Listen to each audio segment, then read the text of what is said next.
Les Postos, on se retrouve encore une fois après ce match catastrophique du Paris Saint-Germain. Honnêtement, ça fait très très longtemps que je n'ai pas vu un Paris Saint-Germain aussi faible. Je pense qu'on n'a jamais vu un Paris aussi faible, même avant l'ère QSI.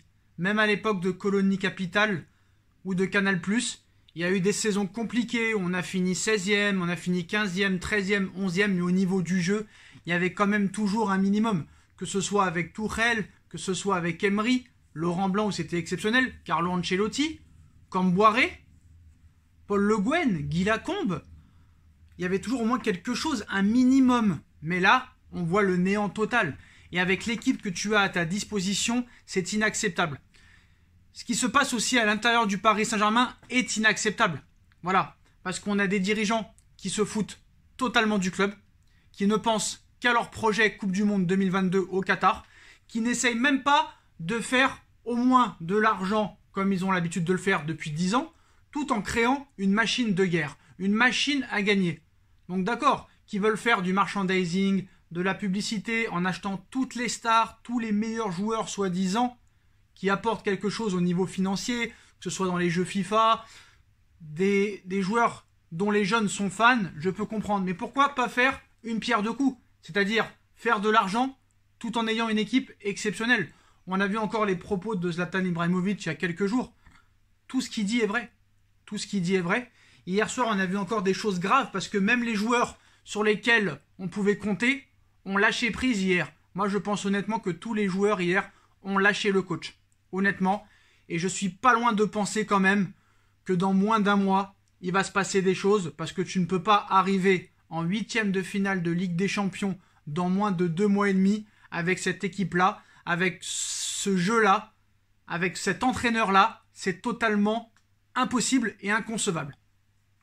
D'accord, tu es premier de Ligue 1 avec 13 points d'avance.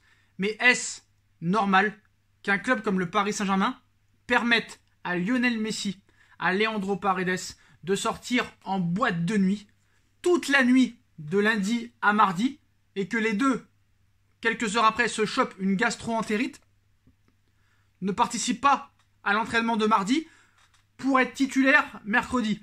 Alors après, pour Messi, ça n'a rien changé. Messi, depuis qu'il est au Paris Saint-Germain, honnêtement, c'est pas le Messi qu'on a connu. On va pas se mentir. Même s'il nous a sorti quelques belles choses contre City ou contre d'autres clubs. Mais c'est vrai que c'est pas le Messi qu'on a l'habitude de voir. On a vu que Kylian Mbappé hier, même depuis 2 matchs maintenant, sa tête est clairement ailleurs. Lui aussi, j'ai l'impression qu'il a cessé de jouer, qu'il a laissé tomber, que sa tête est déjà à Madrid. Et surtout avec la surpuissance et la montée en puissance de Vinicius Junior, il n'est pas aussi désiré qu'il y a quelques mois. Même si je pense quand même que Pérez en fait toujours sa priorité. Donc maintenant, qu'est-ce qui va se passer? Moi, je pense qu'il va se passer quelque chose. Alors, est-ce qu'il va y avoir changement d'entraîneur? Est-ce que Pochettino va partir? Je pense qu'on part vers ça. Je pense qu'on part vers ça. Il va se passer quelque chose cet hiver parce que, d'accord, Nasser, Leonardo, tout ça, ils nous font croire que Pochettino est le meilleur coach du monde, comme l'a dit Nasser, mais ils nous prennent pour des cons depuis des années en disant que Tourelle va rester l'année dernière au mois de novembre. Un mois plus tard, il s'en va. Pareil pour Unai Emery, pareil pour Laurent Blanc. Ils nous ont quand même dit en mars 2016 que Laurent Blanc était encore une fois prolongé au Paris Saint-Germain. 2 mois plus tard, il est parti. Je pense que très clairement, il faut qu'ils avouent qu'ils se sont trompés sur le choix Pochettino et on ne peut pas continuer la saison avec Mauricio Pochettino. Voilà, je lance un message aujourd'hui à tous les supporters parisiens qui ont un petit peu d'influence. Il faut faire quelque chose. Parce que si nous-mêmes, on ne fait rien, on ne se fera pas respecter. Parce que hier, le public du Paris Saint-Germain, hier, qui est content à la 90e minute, ce n'est pas normal, ce n'est pas acceptable. Alors peut-être que tous ces Parisiens qui sont au stade ont de l'argent à dépenser, mais payer 1 300 € un abonnement pour voir du jeu aussi catastrophique avec des joueurs comme ça, ce n'est pas normal. Hakimi, qu'est-ce qui s'est passé depuis le mois d'octobre? Hakimi n'est plus l'ombre que lui-même. Hakimi ne met plus un pied devant l'autre. Donc là, on a une équipe complètement coupée en deux. On peut compter sur 2-3 joueurs et le reste n'est pas fiable. Entre les blessures, les soirées nocturnes, où les dirigeants laissent quartier libre à tous les joueurs, sous prétexte que c'est des stars. Ça ne se passe comme ça qu'au Paris Saint-Germain, malheureusement. Pourquoi? Parce que personne ne respecte le Paris Saint-Germain. C'est très simple. Pourquoi Mbappé se donnerait à fond alors qu'il va partir dans 6 mois? Pourquoi Neymar se donnerait à fond alors que Neymar fait ce qu'il veut et qu'il a toujours fait ce qu'il a voulu dans ce club et qui touchera ses 30 millions d'euros jusqu'en 2025? Qu'est-ce que tu veux que ces joueurs-là se bougent le cul? Même Marquinhos hier, à la mi-temps du match, il en pouvait plus, il ne savait plus quoi dire. Lui qui a tellement eu l'habitude de gagner des 5-0, des 6-0, des 8-0, même des 9-0, maintenant il se retrouve à galérer avec des Hakimi, des Lionel Messi, des Kylian Mbappé, des Icardi, des Neymar. Qu'est-ce que tu veux que je te dise? Des Verratti qui sort en boîte de nuit. Je sais plus quoi penser. Leonardo, malheureusement, il est critiqué. Et il peut être critiquable. Mais à un moment donné, la stratégie du club ne va pas. Donc il doit y avoir des choses qui sont faites cet hiver. Il faut faire un électrochoc. Il faut faire un électrochoc. Alors je ne sais pas si ce sera Zidane. Je ne sais pas si ce sera un autre coach pour intérim de 6 mois. Mais il faut se débarrasser de Maurizio Pochettino. Il y a un mercato d'hiver qui arrive. Qui va durer 31 jours. Du 1er janvier au 31 janvier. Il faut essayer de se débarrasser de certains joueurs. Même si ça va être très compliqué. Vu leur salaire énorme, ça va être difficile de s'en séparer. Il va falloir faire quelque chose. Parce que moi, ce soir, par exemple, hier soir contre Nice, je ne sais pas pourquoi un Xavi Simons ou un Michou n'aurait pas pu être titulaire pour voir ce que ça aurait pu donner. Donc maintenant, il y a un mercato d'hiver. Est-ce que le coach va partir? Je l'espère. Je suis pas loin de tenter que là, maintenant, Pochettino, c'est terminé. Même lui, je pense qu'il a baissé les armes. Les joueurs ont baissé les armes.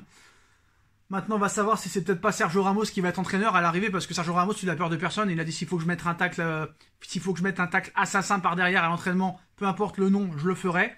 Voilà. Il y a des priorités maintenant qui doivent être faites pour cet hiver. Donc malgré ces arrivées, on va dire, de prestige enregistrées cet été, le PSG devrait encore se renforcer cet hiver. Les postes à pouvoir ont été identifiés selon moi. Donc je pense qu'il va y avoir encore du mouvement, que ce soit sur le banc et aussi sur le terrain. Donc certes, on est confortable leader de Ligue 1, mais Paris réalise une première partie de saison au niveau du jeu catastrophique. Celle-ci reste néanmoins entachée par des contre-performances. Voilà. Du PSG en Ligue des Champions, on a été battu par City.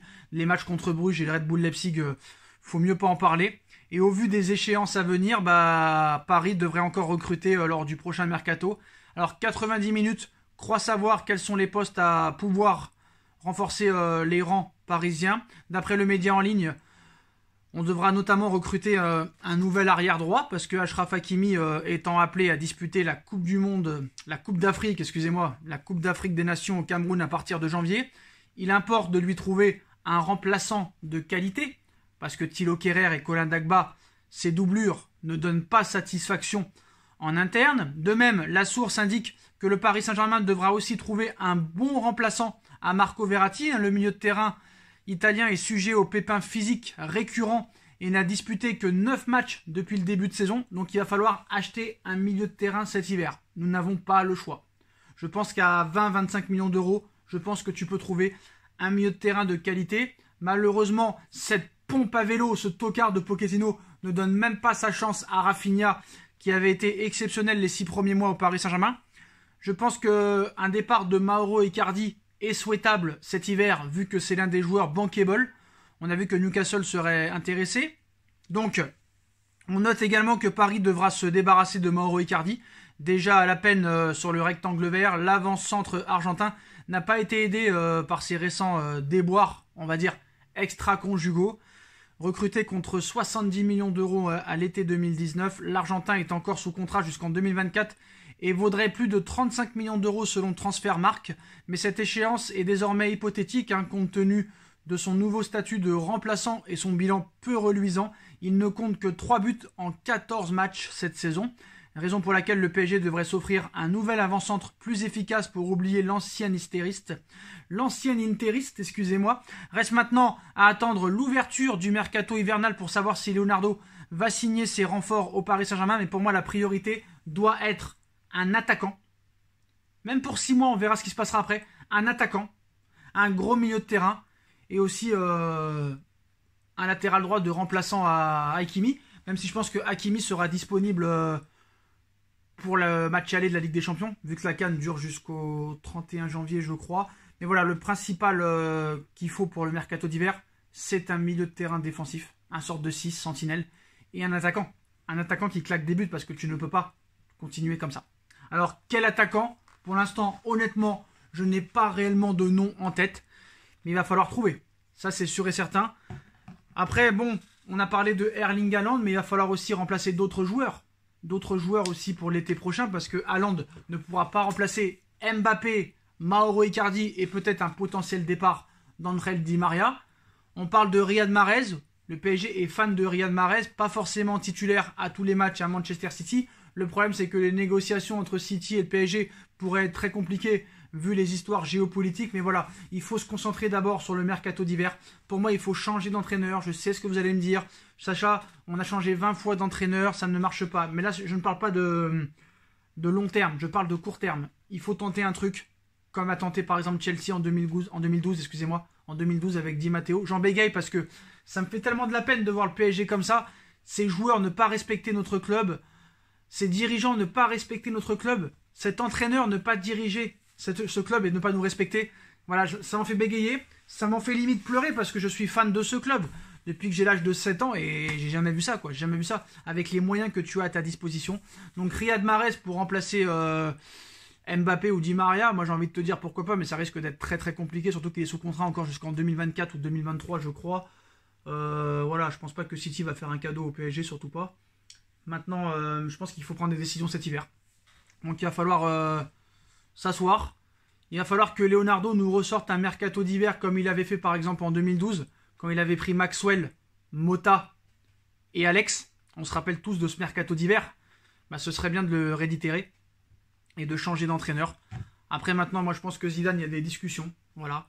Il y a des choses qui ont été dites. Lui n'a jamais démenti. Si vraiment ça avait été faux et qu'il n'avait pas l'intention de venir au Paris Saint-Germain, je pense que Zinedine Zidane aurait démenti cette information, ou son adjoint, ou peut-être son agent aurait démenti cette information, mais l'agent de Zidane, ce qu'il faut savoir, fait tout en interne pour pouvoir le signer au Paris Saint-Germain.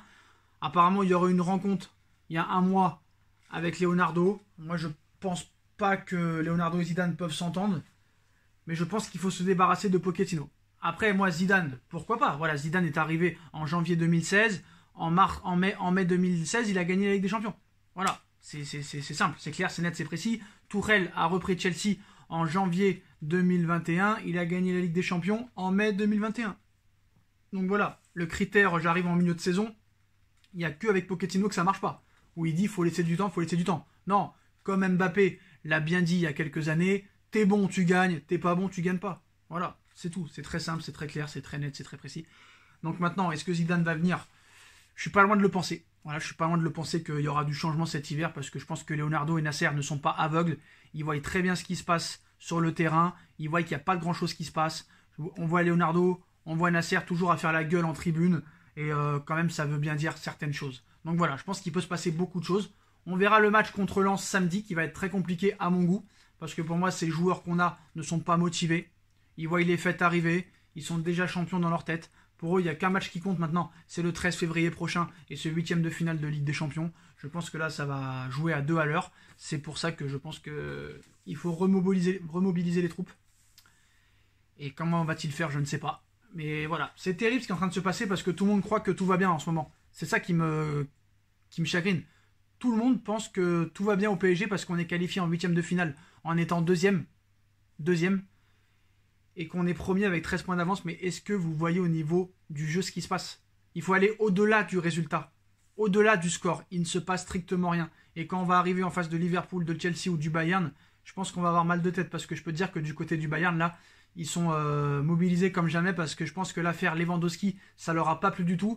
Déjà, le match contre le Barça, ça va être une dinguerie totale. Contre Dortmund aussi, s'ils peuvent les niquer, ils vont les niquer. On va avoir un très gros Bayern, je pense, très revanchard dans les mois qui viennent, parce que le fait est que Lewandowski n'ait pas eu le ballon d'or. Moi, je pense qu'il faut mieux pas tomber sur le Bayern parce que je pense que si on tombe sur le Bayern en 8e, ça va être très dur. Liverpool et Chelsea aussi, hein, mais le Bayern, ça va être très dur parce que je pense que déjà, les dirigeants ont une dent contre le PSG, mais les joueurs aussi parce qu'on a vu que les dernières, déjà, on les a battus, on les a éliminés en quart de finale de Ligue des Champions, mais en plus que Lewandowski s'est fait piquer le ballon d'or par Messi, je pense qu'il l'a en travers de la gorge, donc ça va être très compliqué pour le PSG. Je pense qu'il y a des décisions à prendre d'ici le mois de janvier. Il faut changer d'entraîneur, il faut refaire un mercato hivernal. Essayer de se débarrasser de joueurs indésirables et de prendre des joueurs utiles au milieu de terrain et un attaquant. Et essayer de se débarrasser de Mauro Icardi. Voilà les postos, on like, on partage, on commente, on s'abonne. Et on se retrouve très vite pour une nouvelle vidéo les postos. Tchuss.